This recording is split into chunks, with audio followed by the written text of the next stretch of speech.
বিনিয়োগকারী বন্ধুরা, আসসালামু আলাইকুম। আশা করি আপনারা ভালো আছেন। আমি এখন আপনাদের সাথে কয়েকটা ইন্স্যুরেন্সের অ্যানালিসিস শেয়ার করব, যেগুলো নিয়ে অনেকের প্রশ্ন বা অনেকে অপেক্ষা করতেছে।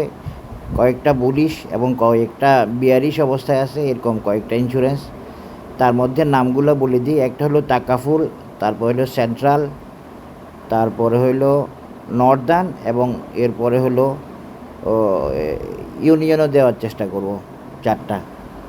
এগুলোর জন্য রিকোয়েস্ট আসছে, কিন্তু আমি বুঝি না আপনারা সার্চ দিয়ে আগে সবসময় দেখবেন ভিডিওটা আছে কি না। তবে এগুলার আপডেট দেওয়া প্রয়োজন বা দেওয়া যায়, সেটা ঠিক আছে। এই জন্য আপনাদের রিকোয়েস্টেই দিচ্ছি বলা যায়। আবার এটা আমারও দেওয়া প্রয়োজন, আমার নিজের বিবেচনা থেকেও। সেরকম হচ্ছে তাকাফুল, সেন্ট্রাল, এই দুইটা বেশি। নর্দার্নও দেওয়া প্রয়োজন আছে, এই জন্যই দিচ্ছি। আশা করি আপনাদের কাজে লাগবে। আপনারা যারা এই শেয়ারগুলো হোল্ড করছেন, মূলত তাদের জন্য, এবং যারা নিতে চাইতেছেন তাদের জন্য। আমি কাউকে নিতে বলি না, নিতে বলতেছি না, আপনারা দেখতে পাইছেন। এগুলো আমার কাজ না। আমি ভিন্ন ভিন্ন ইন্টেনশন নিয়ে আপনাদের সাথে ভিডিও শেয়ার করি। আমি কোনো শেয়ারের অ্যাড দিই না। এই 5টা শেয়ার কিনলে এই হবে, ফিডিং করানোর জন্য ডবল হবে, এই হবে, সেই হবে, এগুলা আমার সাথে যায় না। আশা করি বুঝতে পারছেন। তো আপনারা এই অপেক্ষা করেন, আসেন আমরা দেখি এই 4টা শেয়ারের অ্যানালিসিসে যাই। প্রথমে আমরা দেখব তাকাফুল ইন্স্যুরেন্স। আমি আজ থেকে আপনাদেরকে বলে রাখি, আমি আজ থেকে 12 বছর আগে, 12 বছর আগেও যখন আমি অ্যানালিসিসের সেরকম কিছুই জানতাম না, তখনও যতটুকু জানতাম ততটুকু দিয়ে আমি ফেসবুকের গ্রুপগুলোতে আইটেম দিতাম। 4টা, 5টা, 6টা, লোকজন পছন্দও করতো। তখন আমার অল্প নলেজ থেকে দিতাম। কেউ কিন্তু প্রফিট করতো এবং আমাকে নক করতো, এরকমও বিষয় ছিল 12-13 সাল, 13-14 সালের দিকে। ওই ধরনের একটা ব্যাপার আসে। এবার যেটাকে আপনি পজিটিভ আর কি, পজিটিভিটি বা হেল্প করার, বা মানুষের প্রফিট করলে ভালো লাগা কাজ করে যাদের, তারা এই কাজগুলো করে, এটাই বলে রাখলাম আর কি। কেউ প্রফিট করলে যাদের ভালো লাগা কাজ করে, তারাই এই কাজগুলো করে। আশা করি বুঝতে পেরেছেন। আমার দেওয়াটাও আমার এইসব অ্যাক্টিভিটিসও এই ধরনের কারণ থেকে। এবং আমি কোর্স করা শুরু করি আমার এরকম আমার গ্রুপ মেম্বারের রিকোয়েস্টে কোর্স করানো শুরু করি। উনি কানাডা থেকে আমার কোর্স করছিলেন। আসেন এখন আমরা অ্যানালিসিসে যাই। তাকাফুলের অ্যানালিসিস দিতে গিয়ে আমি একটু কনফিউজড হয়েছি। এর পিছনে বেশ কিছু কারণ আছে।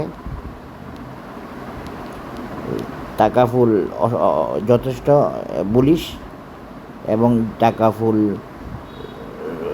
থামার ইচ্ছাটা কম মনে হচ্ছে। প্রাইস অ্যাকশানটা খুব ভালো। তো টাকাফুলের আমি একটা রেজিস্ট্যান্স দেখেছিলাম, এই 50 টাকা একটা রেজিস্ট্যান্স দেখেছিলাম, খেয়াল করেন। এরপরে আরেকটা 52 টাকারও একটা রেজিস্ট্যান্স আছে, ছোট সামান্য উপরে। এটাও টাকাফুলের রেজিস্ট্যান্স হইতে পারে, 50 বা 52। আজকে যেটা বলতেছি, আগে 50 দেখাইছি, আজকে 52 দেখাচ্ছি। এখন দেখেন, কিন্তু আমি যখন টাকাফুলের 50 দেখাই, তখন আমি টাকাফুলকে অ্যাজ ইউজুয়াল আমার ওই সিহর্স প্যাটার্নে ফেলার চেষ্টা করছি।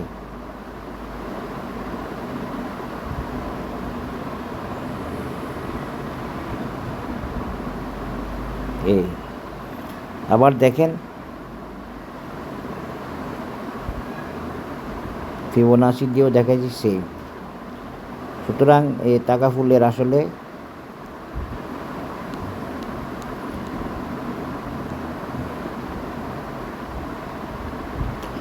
পঞ্চাশটাই ভ্যালিড থাকতে পারে।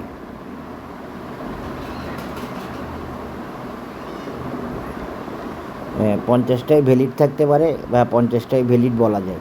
মেজারমেন্টগতভাবে কোনো সমস্যা নেই 50-এ। এই মেজারমেন্টগতভাবে কোনো সমস্যা নাই 50-এ টাকাফুলের।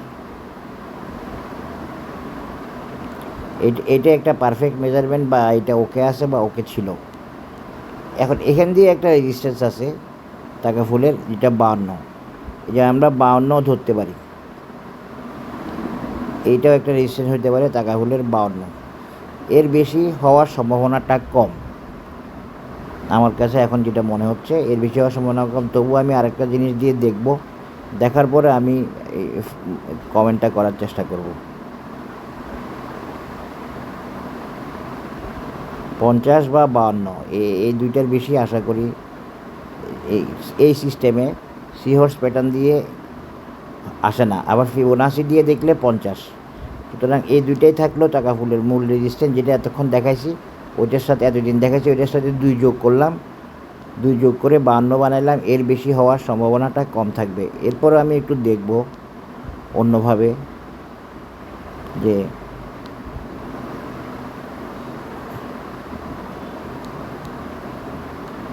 সম্ভব কিনা আরও বেশি যাওয়া। দেখেন টাকা ফুলের প্যাটার্নটাই ভিন্ন। টাকা ফুলের টার্গেট অনেক, 100-র উপরে বা 100 লেভেলে আছে লং টার্ম টার্গেট। কেউ যদি ধরে রাখতে চায় টাকা ফুলের লং টার্ম টার্গেট চাইলে ধরে রাখতে পারবে। এই 82 লেভেলে আমি টাকা ফুল সেল করাইছিলাম আগে।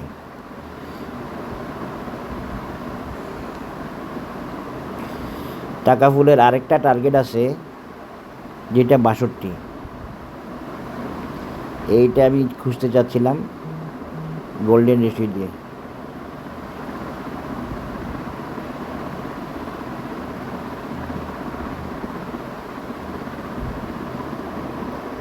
আরেকটা টার্গেট আছে 62। টাকা ফুল 62 যাওয়ার চেষ্টা করবে কিনা বা টাকা ফুলের 62 যাওয়া সম্ভব কিনা সেটা আমি একটু এখন দেখার চেষ্টা করব।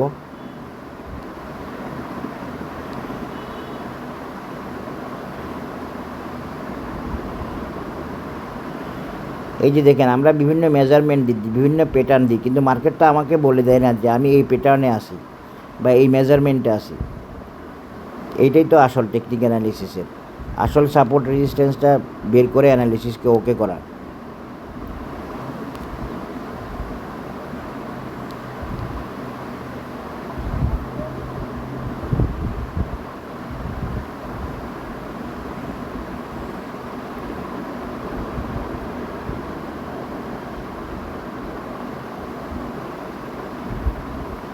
না, আমি এখন সরে আসতে চাচ্ছি টাকা ফুলের রেজিস্ট্যান্স লেভেল থেকে বা টার্গেট লেভেল থেকে।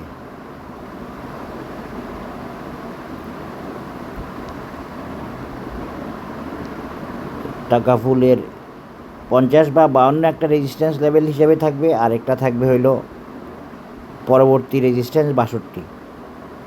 এভাবে আমি বলবো। এখন টাকা ফুল উঠে আসার চেষ্টা করবে, কতটুকু উঠে আসতে পারবে জানি না, তবে একটা রেজিস্ট্যান্স আছে 50-52, আরেকটা রেজিস্ট্যান্স আছে কিন্তু টাকা ফুলের 55 টাকা, 55-56, অন্তত এতটুকু যাওয়ার চেষ্টা করতে পারে। সেক্ষেত্রে আমাদের এই ক্লাসিক প্যাটার্নের আর প্রয়োজন হবে না, যদিও মেজারমেন্ট ওকে,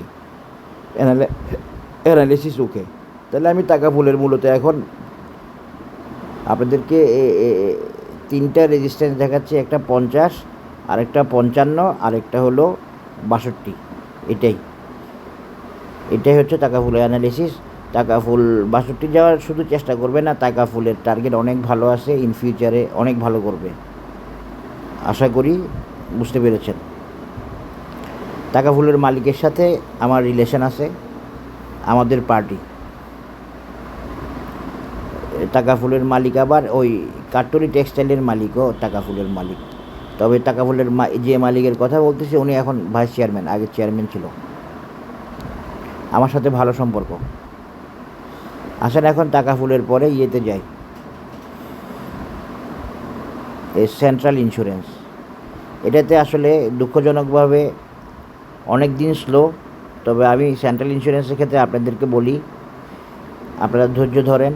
সেন্ট্রাল ইন্স্যুরেন্স আপনাদের দুঃখের কথা জানে, জাস্ট এতটুকু বললাম। এবং সেন্ট্রাল ইন্স্যুরেন্সকে আমি আলটিমেটলি এখন ফাইনালি আমি চাইলে সি হর্সে ফেলতে পারতাম, আমি চাইলে অনেক কিছু দিয়ে দেখাইতে পারতাম। এখন আমি সেন্ট্রাল ইন্স্যুরেন্সকে বেসিক্যালি আপনারা দেখেন আমি ডায়মন্ড প্যাটার্নে ফেলে দিছি। তো এই ডায়মন্ড প্যাটার্ন হয়তো আপনারা সবাই চিনেন না বা অনেকে চিনেন না, অনেকে চিনেন। বিষয়টা এমন, ডায়মন্ড এটা হারমোনিক প্যাটার্ন, এটা বুলিশ প্যাটার্ন, এটা কম পাওয়া যায়, কম দেখা যায়, বাট এটার সাকসেস রেট ভালো, প্রায় 80% লেভেলে এসে এই প্যাটার্নের সাকসেস রেট, যেটা আমি সেন্ট্রাল ইন্স্যুরেন্সকে দেখাইছি। সেন্ট্রাল ইন্স্যুরেন্সের একটা জায়গায় একটু সমস্যা, আমি সেন্ট্রাল ইন্স্যুরেন্সে এর আগের মুভমেন্টে আমি একবার নিছিলাম, নিয়ে সামান্য পেয়ে ছেড়ে দিছিলাম, কমতেছিল, পরে কমার পরে খুব বুলিশলি উঠে আসছে, ওইটা আর ধরতে পারি নাই। ওইটা ধরতে না পারলেও আমার আফসোস নাই। আমার টার্গেটই ছিল আমি ইন্স্যুরেন্স থেকে প্রফিট নিয়ে আল্লাহর রহমতে বের হবো। আলহামদুলিল্লাহ সেটা আমার হয়েছে বা হচ্ছে।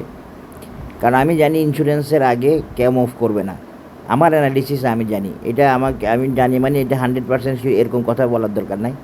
আমি জানি বলি তো আমি বসে আছি ইন্স্যুরেন্সে, কথা বোঝেন নাই? এত অ্যানালিসিস দিচ্ছি, এত আইটেম ওকে হয়, প্রতিদিনই তো চাইলে দৌড়ানো যায় চাইলে, কিন্তু আমরা তো একটা জব করি, একটা দায়িত্বশীল পেশায় আছি, ওটাই তো আসল। তো আমরা কি এত ট্রেডমেট করা সম্ভব আমাদের পক্ষে? সম্ভব না। এছাড়াও প্রতিদিন আমার অ্যানালিসিস ওকে হচ্ছে, টার্গেট মিট করতেছে, আমি দেখতেছি, কিন্তু আমি ইন্স্যুরেন্স থেকে সরি নাই। তো আলহামদুলিল্লাহ একদম টোটাল যে একটা শেয়ারে কনসেন্ট্রেটেড ছিলাম, আপনাদের সাথে শেয়ার করি, সমস্যা নাই। একটা শেয়ারে কনসেন্ট্রেটেড ছিলাম, সেটাতে 40%-এর মতো প্রফিট পাইছি আলহামদুলিল্লাহ। এটা আমি একটা স্ট্র্যাটেজি নিয়েছি, আর কিছু না। ইন্স্যুরেন্সের একটা শেয়ারে আমি একটা স্ট্র্যাটেজি নিয়েছি, একটা শেয়ারেই ছিলাম। এখন আসেন, আমি এখনও আরেকটা শেয়ারে কনসেন্ট্রেটেড আছি, অনেকটুকু ইন্স্যুরেন্সে, আল্লাহ ভরসা। এখন আসেন আমরা এই সেন্ট্রালের একটু দেখার চেষ্টা করি। সেন্ট্রালের আমি এতটুকু বলতে পারি আপনাদেরকে, ইনশাল্লাহ সেন্ট্রালের এই কনসলিডেশন এই মাসে শেষ হবে। তবে সেন্ট্রালের পজিশনটা একটু ডিফিকাল্ট আছে। এই ডিফিকাল্ট থাকাতে সেন্ট্রাল এখনই দৌড় দিতে পারতেছে না, এটা একটু বোঝার চেষ্টা করবেন। এখনই দৌড়াইতে পারতেছে না। ওকে দৌড়াইতে হলে ওই যে মোটরসাইকেলে যেরকম স্টার্ট দিলে প্রথমে 2-3 বার দিতে হয়, সেরকম একটা ব্যাপার আছে। ওকে ওকে ওকে এই প্রাইস লেভেলে কয়েকদিন থাকার একটা ব্যাপার রয়ে গেছে, একটু বোঝার চেষ্টা করতে হবে আপনাদেরকে। এই প্রাইস লেভেলে বা এই প্রাইস লেভেলের কাছাকাছি কয়েকদিন থাকার ব্যাপার রয়ে গেছে। আবার আরেকটা কথা বলে রাখি আপনাদেরকে, এই প্রাইস লেভেলে সেন্ট্রাল কয়েকদিন থাকার পাশাপাশি সেন্ট্রালের একটা বুলিশ মুভমেন্টের প্রয়োজন হবে এই সময়টা পার হয়ে গেলে। এই কয়েকদিন একটু কম গেইন থাকার মতো কয়েকদিন পার করলে এরপরে সেন্ট্রালকে একটা বুলিশ মুভমেন্টের প্রয়োজন হবে বলে আমি আশা করতেছি, এবং সেটা 10% হতে পারে, এরকম একটা ব্যাপার, 10% হতে পারে, এরকম একটা ব্যাপার আছে। বাট সেটা এখন আমি ইলাবোরেটলি আপনাদেরকে দেখাবো না, বলবো না। এগুলো ডিটেলস আমার কোর্সে আলোচনা হবে, ইনশাল্লাহ কোর্সে আলোচনা হয়। এখন আসেন সেন্ট্রালের ডে চার্টে ওকে আছে, একটু ডাইভারজেন্স আছে, এই জন্য স্লো। ডে চার্টে MACD ওকে আছে, সেন্ট্রাল অলমোস্ট ডে চার্টে ওকে, সমস্যা নাই। সেন্ট্রাল যে জায়গায় সমস্যা সেই জায়গাটা আমি আপনাদের শেয়ার করছি, যে কয়েকদিন স্লো থাকার প্রয়োজন আছে, সেই জন্য সেন্ট্রাল এরকম করতেছে, এখনও গেইন করতেছে না। এই যে দেখে, এই যে প্রয়োজনটা একটু দেখাই দিই, এখানে দেখেন উইকলি চার্টে সেন্ট্রাল ইজ ইন কনসলিডেশন। একই প্রাইস লেভেলে দেখেন কতদিন আছে উইকলিতে, মান্থলিতে তো আছে, উইকলিতেও আছে। এখানেও সেন্ট্রালকে কনসলিডেশন করতে হচ্ছে। এই জন্য এখান থেকে ছুটলে সে একটা ভালো মুভমেন্ট দিবে। ছুটতে পারে, তার পা একটু এখনও বাধা, এই জন্য পারতেছে না। পারতে হবে তাকে, উপায় নাই। তার তার তার তার গোল তো প্রাইস গেইন করা তো প্রত্যেকটা শেয়ারের জীবন মরণ স্বপ্ন, আর প্রত্যেকটা প্লেয়ারের স্বপ্ন হচ্ছে শেয়ার ধরিয়ে দেওয়া। আপনাকে প্রাইস দিয়ে দ্বন্দ্বে ফেলে শেয়ার ধরিয়ে দিবে, এটা হচ্ছে ওর স্বপ্ন। কী পরিমাণ ধরাই দিতে পারে সেটা হচ্ছে ওর আসল, কোন রেটে। হ্যাঁ, সেন্ট্রালের একটু বাধা এখনও আছে। এই বাধাটা এই মাসে তো অবশ্যই পার হবে ইনশাল্লাহ। আর বেশি কিছু বললাম না, আর যেটা একটু আগে বললাম সেটা ঠিক আছে। সেন্ট্রাল এখনও প্রাইস গেইন করতে পারতেছে না টেকনিক্যাল কারণে, সেই প্রাইস গেইনটা সে করবে, তার কোনো প্রাইস গেইন না করে উপায় নেই। এখন আসেন সেন্ট্রালের দুইটা জিনিস দেখাই দিই, এরপরে সেন্ট্রাল শেষ করব। সেন্ট্রালের দুইটা মেজারমেন্ট দেখাই দিব এখন, তারপরে সেন্ট্রাল শেষ করব। সেন্ট্রালে কিন্তু আমি ওই যে কথাটা আমি বলতেছিলাম, সেন্ট্রালে বলা হয় নাই, সেন্ট্রালে আমি খুব ভালো স্ট্রং মানির স্মার্ট মানির গন্ধ পাইছি, মানে স্মার্ট মানির লক্ষণ পাইছিলাম আগের বারেই, এখন না, আগের বারে।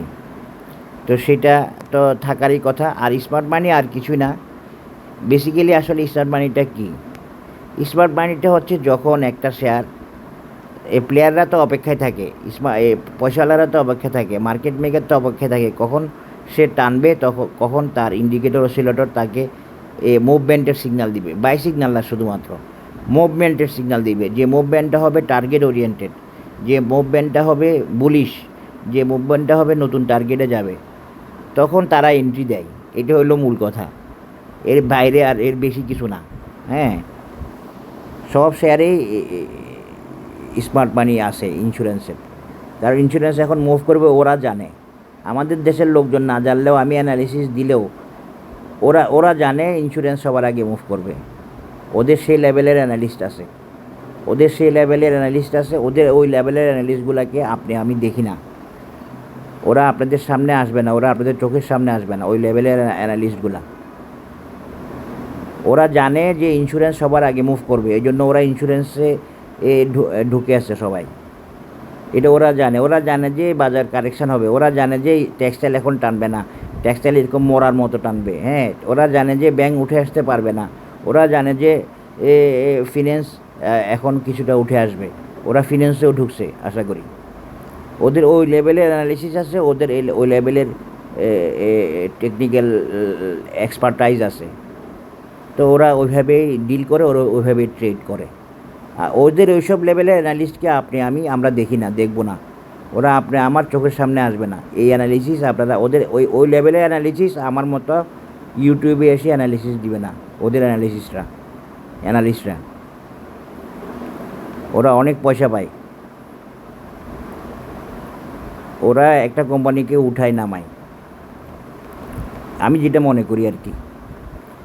এইটা থাকবে একটা সিহর্স প্যাটার্ন দিয়ে দেখাইলেও, খেয়াল করেন, সিহর্স প্যাটার্ন দিয়ে দেখাইলেও এটা থাকবে একটা টার্গেট 64 লেভেল। এটা থাকবে একটা টার্গেট সেন্ট্রাল ইন্স্যুরেন্সের 64 লেভেল। এরপরে সেন্ট্রাল ইন্স্যুরেন্সের এই যে দেখেন মিলে যাচ্ছে আলহামদুলিল্লাহ। এই যে দেখেন সেন্ট্রাল ইন্স্যুরেন্সের আরেকটা টার্গেট থাকবে হলো 88 লেভেল। এভাবে অ্যানালিসিস দেখা দিতে বলি কাউরে, ইউটিউবে যারা দেয় বহুত বড় বড় এ ওয়াশ করে, সেই ওয়াশ করে, দেখি তো আমি কয়েকজনকে দেখি, কারণ দেখি এই জন্য যে আমি একটু জাজ করার চেষ্টা করতেছি কোন লেভেলের অ্যানালিসিস পাচ্ছে লোকজন এবং কারা কি করে। এবং প্রয়োজনে আমি তো মানে মাঝে মধ্যে ইচ্ছা করে ওনাদের সাথে শেয়ার করি যে আপনারা এগুলো কেন দিচ্ছেন। এই 88 এখন দেখেন চেঞ্জ হয়েছে ইয়েটা, এই যে সেন্ট্রালের অ্যানালিসিসটা চেঞ্জ হয়েছে মানে আরও বাড়ছে।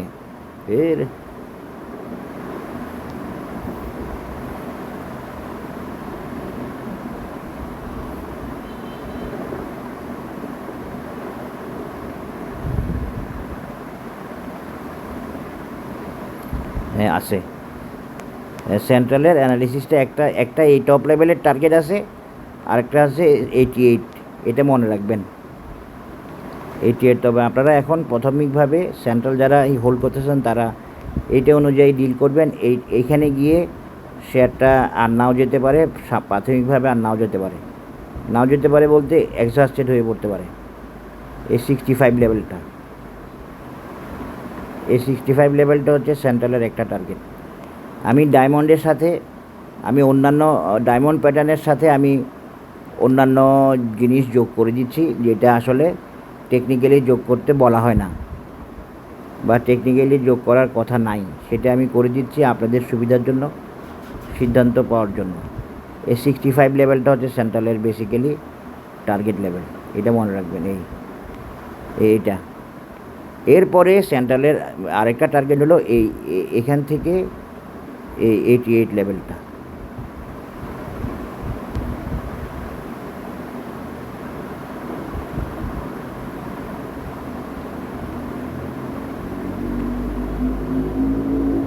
হ্যাঁ ঠিক আছে, 88 বা 90 হইতে পারে।